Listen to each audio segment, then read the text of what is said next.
Assalamualaikum warahmatullahi wabarakatuh. Halo semua, kembali lagi nih sama aku. Kenalin, aku Salsabila Kurnia Zahra dari Prodi S1 Kebidanan, Fakultas Keperawatan dan Kebidanan, Universitas Nahdlatul Ulama Surabaya. Pada video kali ini, aku sedang menjalankan praktikum ke-7 pada mata kuliah Fisika Kesehatan. Jadi teman-teman, video hari ini kita itu akan membahas tentang biomekanika yang mempelajari tentang perhitungan denyut jantung. Oke, stay tune ya. Untuk materi yang pertama yaitu ada pengertian jenis jantung. Perlu kalian semua ketahui, jenis jantung adalah frekuensi atau jumlah kali jantung berkontraksi dalam 1 menit. Satuan untuk mengukur jenis jantung adalah detak per menit atau DPM dan bisa juga BPM.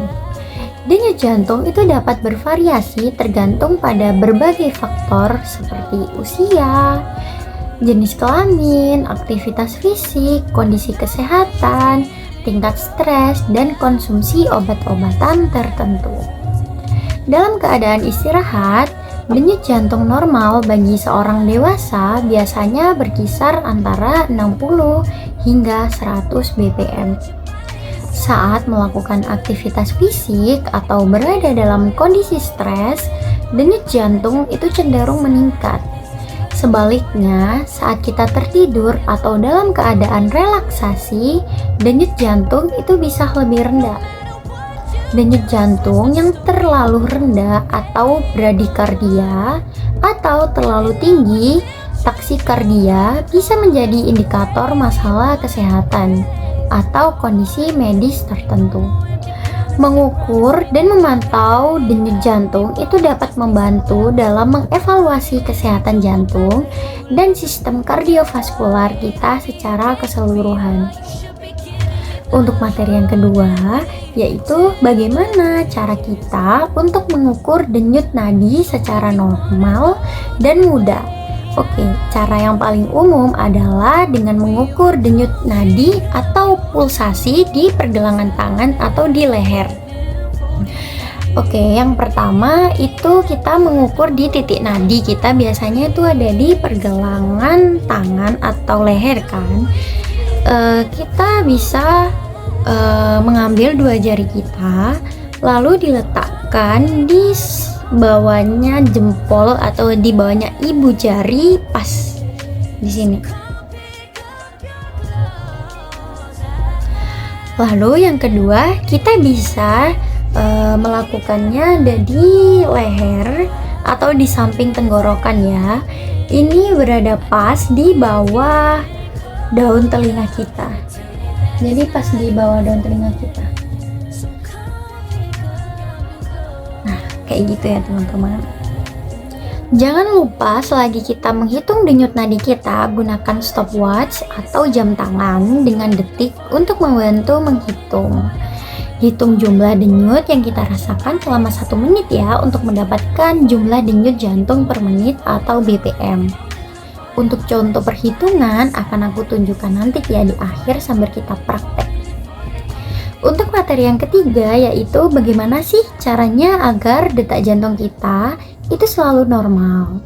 Yang pertama yaitu kita dapat menjaga pola hidup yang sehat dengan berolahraga secara teratur seperti berjalan ataupun berlari setidaknya 150 menit per minggu ya.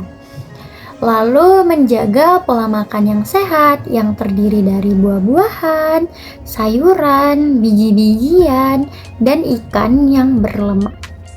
Serta membatasi lemak jenuh dan juga gula. Juga penting itu untuk kesehatan jantung. Yang kedua, kita juga harus mengelola stres dengan meditasi yoga atau pernafasan dalam. Dan pastikan untuk itu kita perlu tidur sekitar 7 hingga 9 jam per malam ya. Dan hindari kafein yang berlebihan.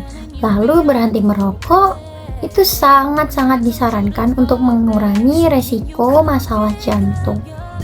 Yang terakhir yaitu pemeriksaan kesehatan secara rutin dan konsultasi dengan dokter dapat mendeteksi masalah kesehatan lebih awal dan memastikan jantung tetap dalam kisaran yang normal. Intensitas aktivitas fisik dapat diukur berdasarkan persentase dari denyut jantung maksimum. Rumus umum untuk menghitung denyut jantung maksimum adalah 220 dikurangi usia kita. Oke, intensitas itu ada apa aja sih? Yang pertama ada intensitas ringan yang berkisar 50 hingga 60 dari denyut jantung maksimum. Contohnya seperti kita berjalan santai atau yoga secara ringan. Yang kedua, ada intensitas sedang yang berkisar 60 hingga 70%. Contohnya, kita berjalan cepat atau sprint dan bersepeda secara santai. Yang ketiga, ada intensitas tinggi yang berkisar 70 hingga 85%. Contohnya, kita berlari secara cepat atau maraton atau bersepeda itu juga secara cepat. Yang terakhir ada intensitas secara tinggi yaitu lebih dari 85%. Contohnya itu adalah latihan interval intensitas tinggi atau HIIT. Yang digunakan itu adalah metode Carnot-Venn ya. Apa sih yang dimaksud dengan metode Carnot-Venn itu? Metode Carnot-Venn adalah formula yang digunakan untuk menghitung denyut jantung target berdasarkan denyut jantung istirahat dan denyut jantung maksimum. Metode ini lebih akurat dibandingkan cara sederhana yang hanya menggunakan persentase dari denyut jantung maksimum karena mempertimbangkan tingkat istirahat individu. Langkah-langkahnya adalah hitung denyut jantung maksimum dengan rumus 220 dikurangi usia. Selanjutnya, tentukan denyut jantung istirahat. Biasanya diukur saat kita bangun dari tidur. Yang selanjutnya, pilih persentase intensitas yang diinginkan, misalnya 60 hingga 70%. Untuk intensitas sedang. Yang terakhir, gunakan rumus di bawah ini, yaitu denyut jantung maksimum dikurangi denyut jantung istirahat. Nah, untuk selanjutnya aku akan menjelaskan bagaimana sih cara menghitung. Teman-teman juga bisa memakai stetoskop untuk menghitung denyut jantung. Caranya ini. Lalu pastikan ini sudah menyala. Lalu tempelkan ke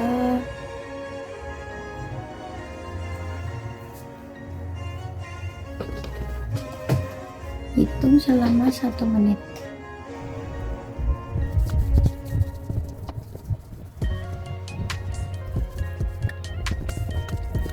Lalu jangan lupa ditutup. Hasilnya didapatkan dalam 1 menit terdapat 70 kali denyut jantung saya. Oke, sekarang kita akan menghitung denyut jantung istirahat. Oke, sebelum kita masuk ke cara penghitungan, jadi denyut jantung istirahat atau bisa kita sebut sebagai RHR adalah frekuensi detak jantung per menit saat tubuh sedang berada dalam kondisi rileks total, tenang, dan tidak sedang melakukan aktivitas fisik apapun. Cara menghitungnya, teman-teman cari titik nadi yang berada di bawah ibu jari atau berada di samping leher. Letakkan 2 jari di sana, lalu hitung denyutan selama 1 menit. Boleh sambil stopwatch ataupun gimana ya. Lalu setelah sudah 1 menit, maka itu adalah HR istirahat teman-teman ya. Selanjutnya kita akan menghitung HR maksimum atau denyut jantung maksimum. Sebelum itu, denyut jantung maksimum atau MHR adalah batas tertinggi atau jumlah detak jantung paling banyak yang dapat dicapai jantung kita dalam 1 menit saat melakukan aktivitas fisik yang sangat berat. Cara menghitungnya cukup simpel ya teman-teman. Tinggal angka 220 dikurangi usia kita masing-masing. Contohnya aku 220 dikurangi usia aku 19 tahun. Maka HR maksimumku adalah 201. Dan yang terakhir kita akan menghitung denyut jantung dengan metode Carnot-Venn. Kita kan tadi sudah membahas tentang metode Carnot-Venn itu apa. Sekarang kita prakteknya ya. Dengan rumus target denyut jantung sama dengan HR maksimal dikurangi HR istirahat terlebih dahulu, lalu dikali oleh intensitas. Ini dalam bentuk persen ya, yang udah aku jelasin tadi. Ada apa saja teman-teman bisa ulang lagi videonya, lalu ditambah oleh HR istirahat. Contohnya di sini, untuk usia aku ada 19 tahun yang memiliki detak jantung istirahat 70. Aku ingin mengetahui detak jantung latihan aku untuk tingkat intensitas 60% sampai 70%. Dengan cara yang pertama kita hitung denyut jantung latihan minimumnya. 220 dikurangi usia 201 dikurangi oleh HR istirahat aku sama dengan 131. Lalu hasil dari 131 dikali oleh 0,60 ini didapatkan dari tingkat intensitas 60%, kita jadikan di bilangan desimal. Lalu ditambah oleh HR istirahat lagi, maka hasilnya adalah 149 denyut per menit. Begitu pula hitungnya dengan denyut jantung latihan maksimum. Bedanya hanya ada pada di setelah hasil 131 yang di maksimum kita kalikan oleh 0,70 itu adalah intensitas maksimal.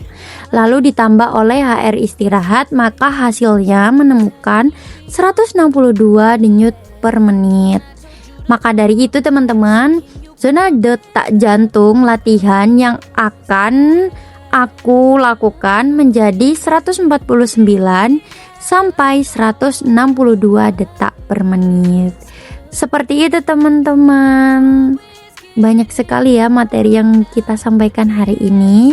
Terima kasih teman-teman sudah mendengarkan dari awal hingga akhir. Sekian dari saya. Wassalamualaikum warahmatullahi wabarakatuh. See you.